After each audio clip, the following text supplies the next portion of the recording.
Bienvenidos a La Esencia aquí en Mega TV. Amigo televidente, ¿alguna vez usted se puso a pensar cuando va a un médico, le receta un medicamento, va a la farmacia, lo compra, una cápsula digamos, toma un vaso de agua, desprende la cápsula del blister y lo va a llevar a la boca? Piensa cuánta historia hay detrás de esa cápsula, años y años de experimentación, de pruebas, ¿no? De voluntarios que se han prestado para esas pruebas, y después viene otras etapas también muy complejas. Antes de llegar al mercado, antes de llegar a su mano y a su cuerpo, esa cápsula pasó por años de complejos procesos de desarrollo, y todo en aras de la salud. Es una cuestión muy interesante, quizás pocas veces nos hemos detenido a pensar en aquello, ¿no? Y por eso hoy quisiéramos hacer algunas preguntas para tener una idea nosotros, los comunes mortales, de ese proceso que lleva adelante un medicamento para poder llegar al público y que pueda hacer algo positivo en su salud. Queremos hablar con Luis Ávila, que es desarrollador de nuevos negocios de Laboratorios Lasca, a quien agradecemos su tiempo. ¿Cómo le va, don Luis? Juan, muy buenas noches. Un saludo para vos, para toda la audiencia, y contento de poder compartir algo de esto que bien decías, todo lo que hay detrás de un medicamento.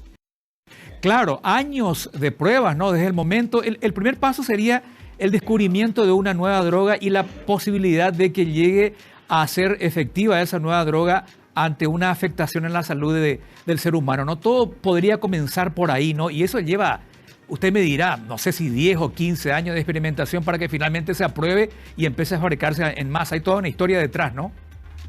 Sí, así mismo es. Desde que en el laboratorio se encuentran algunos indicios de que algún compuesto puede tener un efecto positivo sobre tal o cual enfermedad, empieza realmente una selección de la fórmula que ese principio activo va a tener. Y segundo, hay que empezar a testear todo lo que significa el posible efecto terapéutico beneficioso, y son todas pruebas de laboratorios que se hacen antes de iniciar las diferentes etapas por las que pasa un nuevo fármaco, que son 4 en total, 4 fases, hasta poder llegar, digamos, a una aprobación final de las autoridades de salud de los países, o sea, FDA, EMA, y de todos los países que están regulados. Pero como bien decís, hay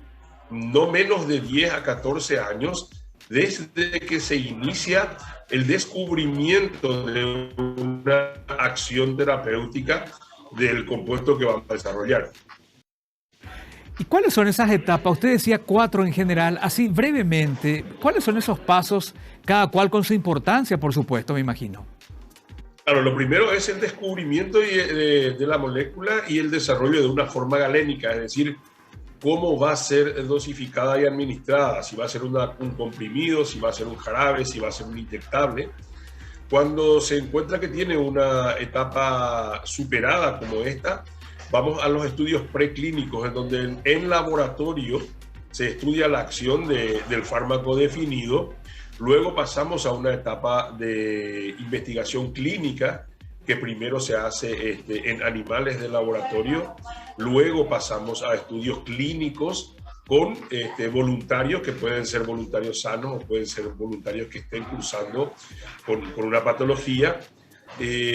Primero en un pequeño grupo, luego pasamos a un grupo mayor, terminando la tercera etapa con estudios clínicos a gran escala para ver un poco cómo se comportó el fármaco, cuáles fueron los beneficios que trajeron comparativamente hablando con otras drogas que se suelen usar para esas patologías. O sea, es ver un poco si esta nueva droga aporta más de lo que ya se conoce.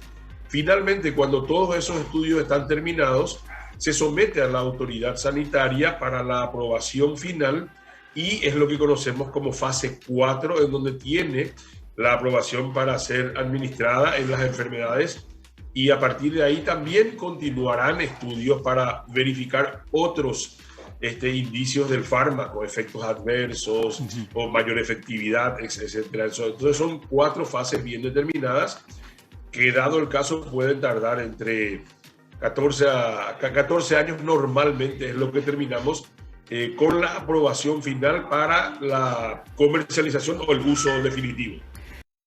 Es cierto que algunas veces pueden llegar estos descubrimientos a través de accidentes, o eso es un mito, ¿no? Que alguien estaba buscando una cosa pero accidentalmente descubrió otra. ¿Puede llegar a suceder eso realmente?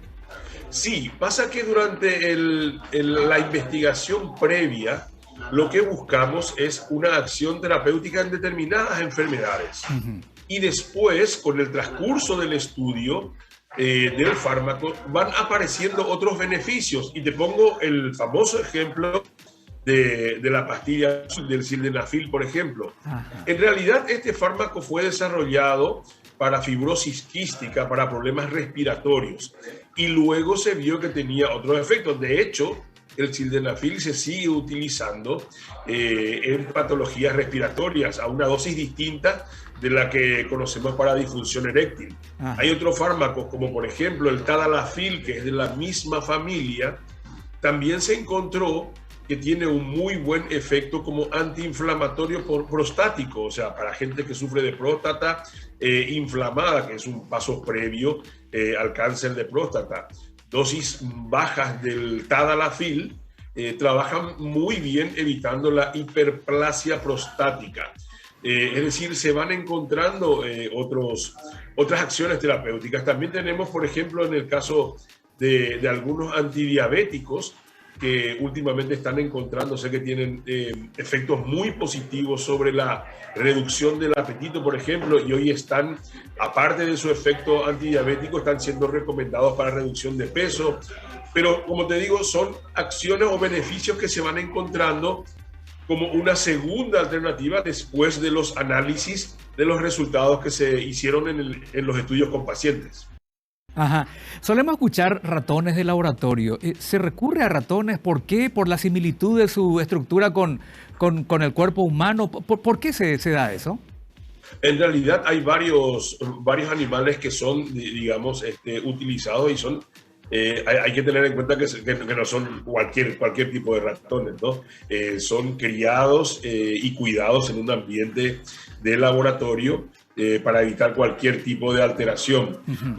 Se utilizan cobayos, se utilizan ratones, se utilizan conejos, se utilizan, o sea, diferentes tipos de animales. Lo que se busca es ver el efecto de la droga en su organismo para luego ir viendo la posibilidad de pasar a ser humano. Siempre se utilizan animales antes porque no sabemos, con compuestos nuevos, con fármacos nuevos, no sabemos el efecto real. Una cosa es lo que se conoce, el desarrollo y la acción in vitro, o sea, en un laboratorio, con pruebas de laboratorio, in vitro significa en vidrio, sí. Y luego replicar ese escenario y ver que tenga el mismo comportamiento en un animal, o sea, en un ser vivo, es el segundo paso. Y el tercer paso es pasar a los humanos.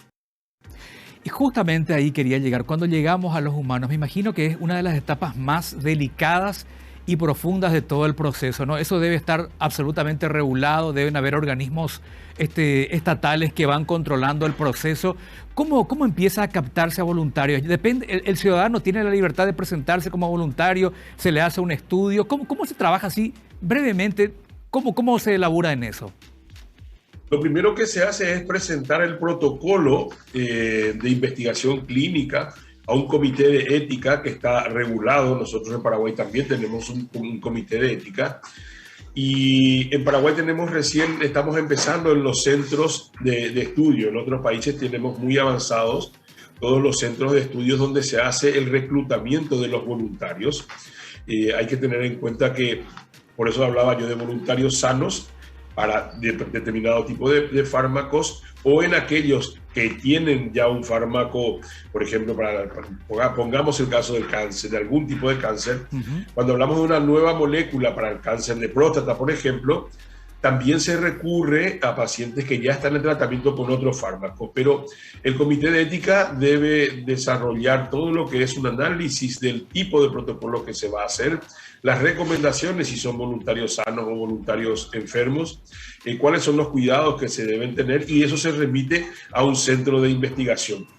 como te decía, normalmente hay centros que tienen reclutado ya gente para ir avanzando, pero es un proceso que se tiene en cuenta todo lo que tiene que ver con la seguridad del paciente, con los efectos adversos que pueden tener.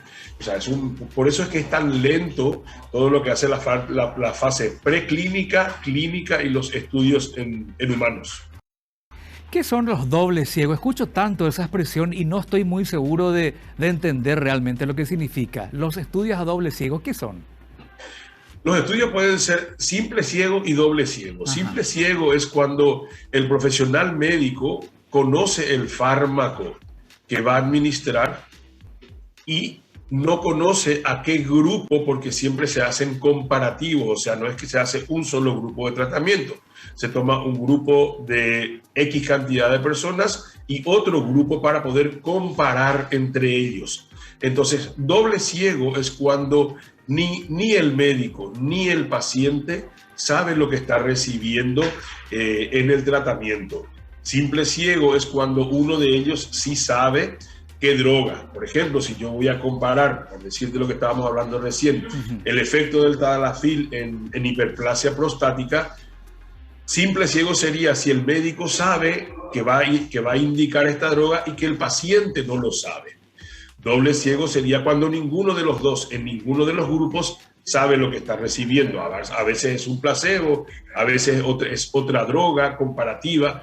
Por eso, o sea, cuando ninguno de los dos integrantes sabe, ahí es lo que se conoce como un doble ciego. ¿Y ese médico está al servicio del laboratorio que está realizando el experimento o cómo es, don Luis?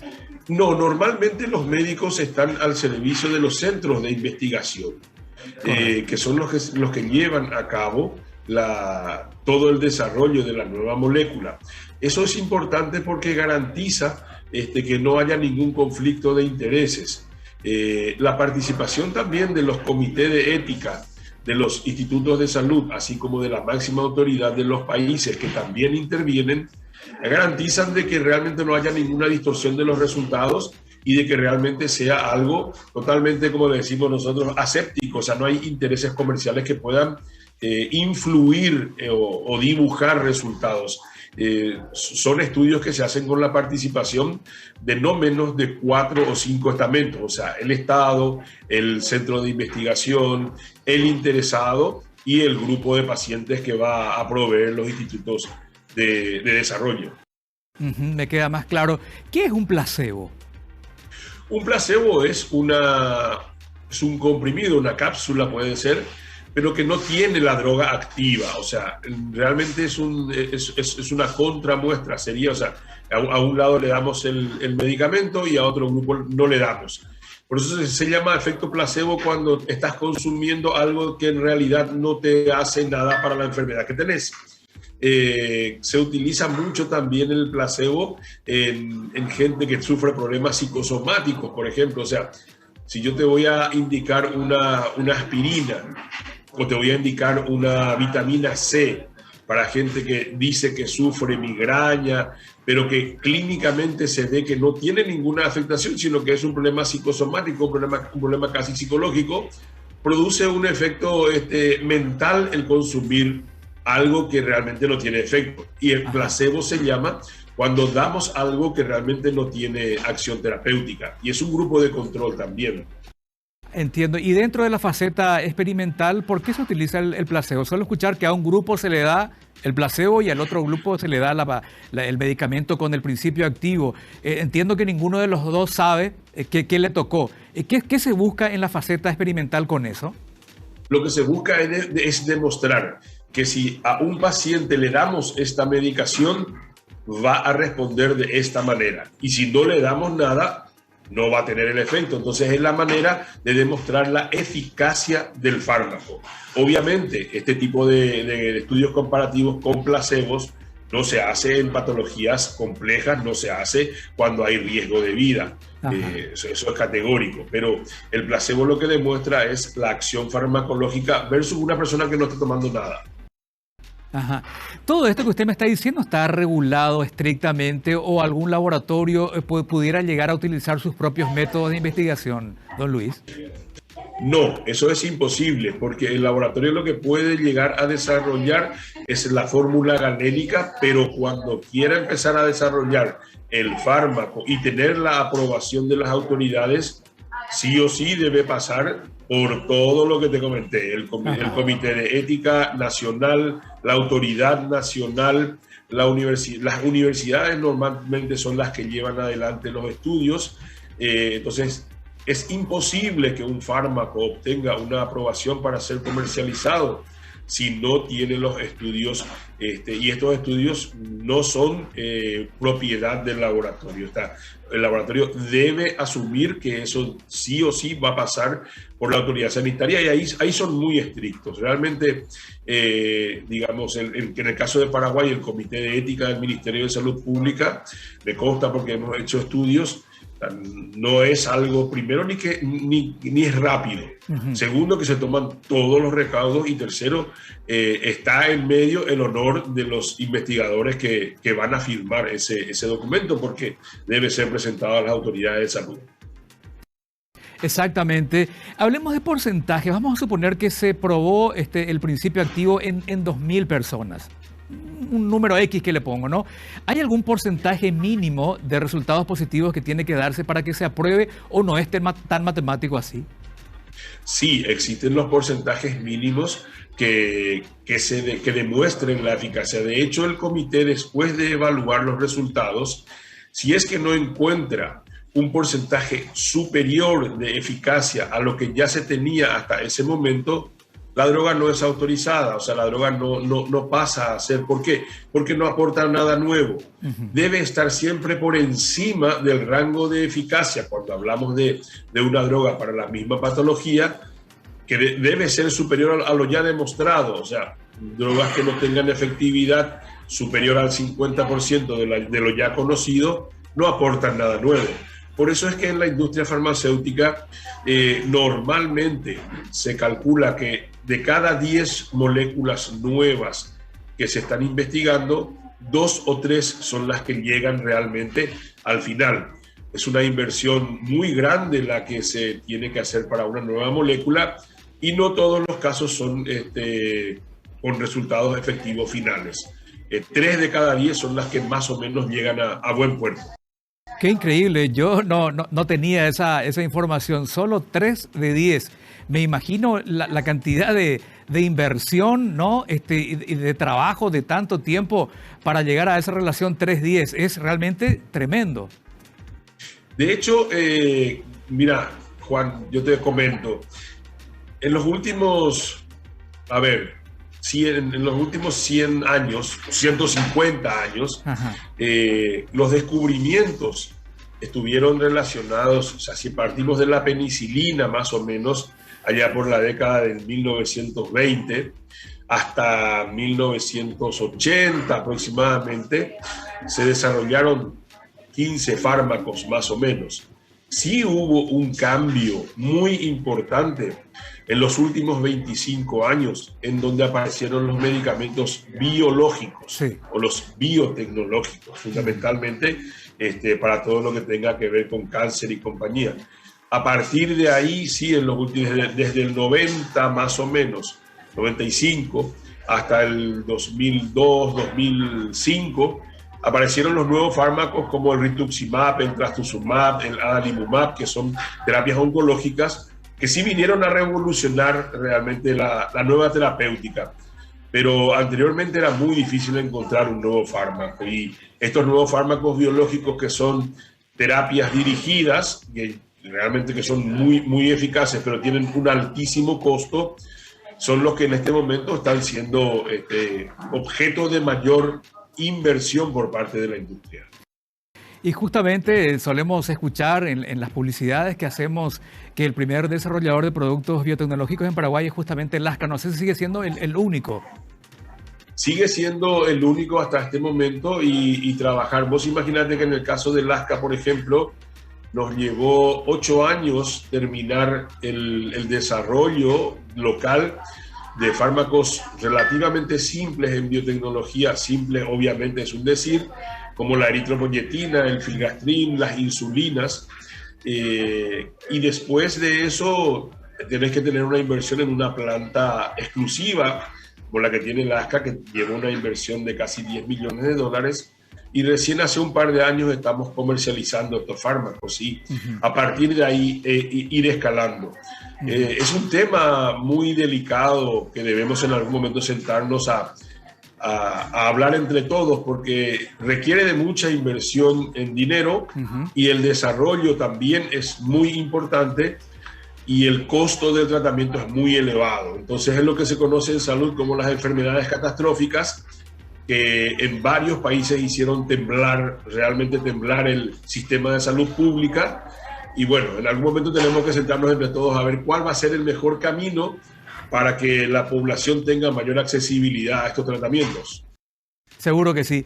Bueno, se me fue el tiempo. Quisiéramos dejar para una próxima oportunidad ya hablar de la otra etapa, cuál es la fabricación en serie, cuál es la diferencia entre fabricar en serie un fármaco y un preparado magistral, por ejemplo, o cuánto tiempo perdura en el mercado un producto y después ya con el descubrimiento de nuevos fármacos se va reemplazando. Eso lo podríamos dejar para una próxima oportunidad. Si no le molesta, lo volveríamos a llamar, don Luis.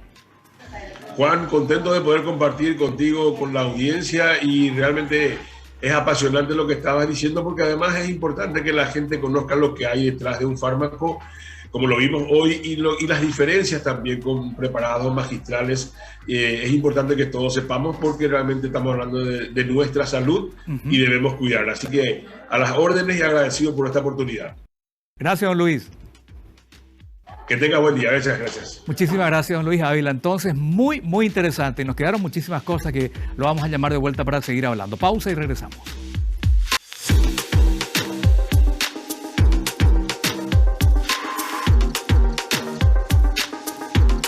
Bueno, imaginemos todo ese tiempo, ¿no? 5, 10, 15 o más años de experimentación, porque estamos hablando de salud.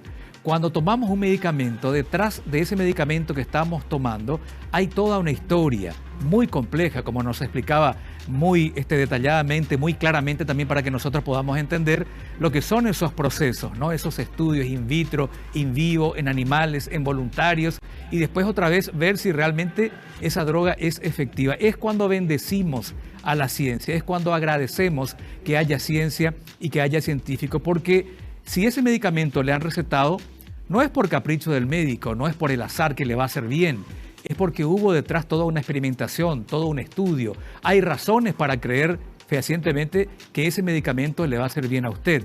De ahí que es siempre muy importante llegar a conocer, por lo menos así, de manera ligera nosotros, lo que no estamos vinculados al mundo de la investigación, pero saber realmente todo ese largo trayecto, ese largo camino que esa pastillita que le recetó el doctor ha pasado para poder obtener una aprobación para una fabricación. También posteriormente vamos a hablar de eso, lo que son las fabricaciones masivas o en serie o industriales, que son los preparados magistrales, cuánto tiempo se considera que un producto es realmente eficaz y después hay que ir renovando, hay que ir suplantando por otras drogas que a lo mejor se adaptan más, porque sabemos que las enfermedades también evolucionan, también cambian y hay necesidad de nuevos fármacos.